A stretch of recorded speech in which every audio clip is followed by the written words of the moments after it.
This week on the CEO AI podcast, we'll cover business AI adoption and report on what analysts, including BCG, McKinsey, and KPMG, are saying about the progress AI is making at enterprise scale.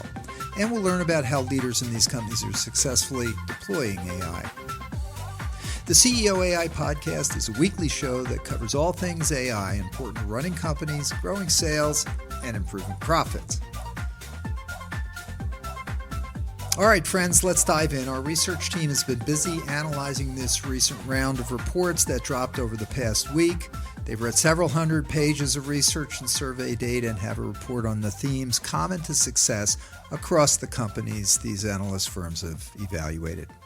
Let's join our hosts, Bob Singer and Laura Erickson, as they discuss their findings. Okay, so businesses are adopting AI. They've seen some promising preliminary results, but really deploying AI and getting those bigger ROI gains, well, that's what they want now that they've glimpsed the potential. Today, we're dissecting the latest insights on enterprise AI adoption. We're pulling key findings from quite a powerhouse lineup of reports. We've got BCG's AI at Work 2025 report. There's a recent customer survey from the AI software company Writer. They're one of those AI unicorns. KPMG's report, The Intelligent Tech Enterprise, and also McKinsey's article, The New Economics of Enterprise Technology in the AI World. What's really fascinating as we dug into these is uncovering some, surprising common threads and shared challenges right across the board. Let's jump right in. Indeed. Yeah, and to kick us off, let's maybe look at a concrete example of some early success. This comes from a tech company called Infotech in Australia. They're already using AI tools, things like tools from cloud providers and Microsoft Copilot. These are powerful AI assistants helping developers code faster, marketing teams draft emails, that sort of thing. And this isn't just theory, right? They're developers. They're creating higher quality code, seeing 40% fewer bugs. That accelerates development cycles by weeks. And their back office teams are streamlining things like email drafting, presentation creation. It really shows how AI is enabling tangible, measurable improvements already. That's a fantastic glimpse into those early wins. So it really sounds like AI is delivering some tangible value pretty quickly. And there always seems to be a but with enterprise tech. What are the biggest roadblocks you're seeing? What's stopping wider adoption and, those bigger returns for leaders listening? Well, digging into these reports, it reveals a bit of a stark reality. There are these persistent paradoxes, some hidden hurdles. We've really identified three key impediments. First up is organizational disconnects and a lack of strategy. Insights from that Writer survey, they reveal that 71% of C-suite execs feel generative AI apps are being created in silos. 71%. Wow. Yeah, and I get this, 42% believe the adoption process is actually creating significant internal friction. It's almost tearing their company apart, some feel. And KPMG's report backs this up, noting over 40% of companies just lack strategic alignment on AI. It's not just about a missing strategy document, though. It highlights how this fast-moving AI is kind of clashing with traditional corporate structures. It reveals a fundamental challenge in collaboration. That statistic about silos tearing companies apart is really striking. So beyond just lacking a strategy document, what are the root causes of that friction? How does it actually play out day to day? Exactly. And that leads into our second impediment, which really stems from the human element, insufficient training and the rise of shadow AI. BCG found only 36% of employees feel their AI training is actually enough. Yeah. And almost 1 in 5, 18%, have received no training at all. No training at all? Okay. Right. And this directly leads to pretty significant security risks from shadow AI.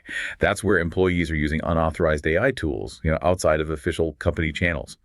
A remarkable 54% of employees admit to doing this. Over half. Yeah, and 35% even pay out of pocket for tools their company doesn't provide. Paying out of pocket for work tools. Wow. That's almost a defiant act of resourcefulness, isn't it? It really underscores how much demand there is for these tools, even if the company isn't quite keeping up. It certainly does. It shows demand is outpacing sanctioned access, and that creates a real security and compliance headache for IT leaders, Definitely.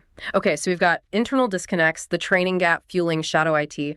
What's the final, maybe most surprising impediment holding businesses back? The third one is employee resistance and ROI disappointment. That Writer survey, again, it shows 31% of employees are actively sabotaging AI strategies. Sabotaging? Really? Yeah, and that number jumps to 41% for millennials and Gen Z. And look, it's not just fear of job loss, though that's part of it. It's also concerns about the quality of the tools, maybe feeling disempowered. And then there's the ROI piece. Despite 73% of companies investing at least $1 million annually. $1 million. Right, big investments. Only about a third of C-suite leaders report significant ROI in productivity, cost savings, or revenue. That's a pretty stark reality check after all the AI hype, wouldn't you say? Only a third reporting significant ROI despite millions invested. Yeah, that's a powerful and frankly concerning reality check. So given these pretty significant hurdles, what does this all mean for leaders listening? How do you move beyond just experimenting and actually scale AI for real bottom line impact? Our sources do lay out a clear action strategy, right? Some pillars for success. Absolutely. KPMG's report, it delves into 5 crucial actions. First, architect a coherent, AI-centric vision and strategy. You really need clear AI goals tied directly to business objectives. And design a transformation program, not just a tech project. Okay, strategy first. Makes sense. Second, build trust from the outset. And this isn't just, an HR thing. It's about proactively designing AI systems with transparency, thinking about bias detection from day one, establishing ethical principles, really fostering confidence. Building trust seems absolutely foundational, especially when you hear about employees actively sabotaging things. What about for companies driven by their products? Good question. Third pillar, supercharge AI product intelligence. This means embedding AI deeply into product design, engineering, deployment, making sure it learns and evolves continuously. Fourth is scale AI operations with next-gen tech and data. So investing in intelligent cloud infrastructure, moving data closer to the AI models, maybe using edge computing or specialized data fabrics to cut latency and boost efficiency. Right, the operational plumbing needs to be there. And finally, how do you get everyone internally on board? How do you actually operationalize it? That's the fifth point. Operationalize and evangelize AI-enabled flows of work. This is about accelerating internal AI adoption, yes, but also embedding intelligent workflows into daily tasks. It means redefining employee roles for seamless human-AI collaboration. It shifts the focus from just a tech project to a fundamental ongoing change in how work actually gets done. Those pillars offer a really robust roadmap. It gives you, listening, a clear path forward. Look, if companies strategically invest, if they address these challenges with the right vision and, crucially, the right execution, the outlook for AI adoption is actually incredibly optimistic.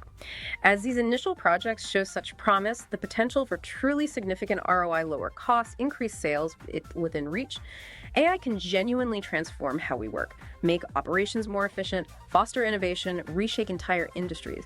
But here's maybe the ultimate challenge for you, the listener.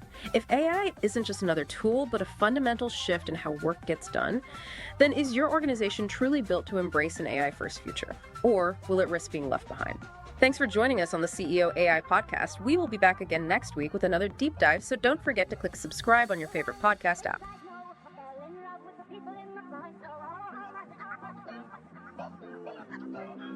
Around, face I know, I fell in love with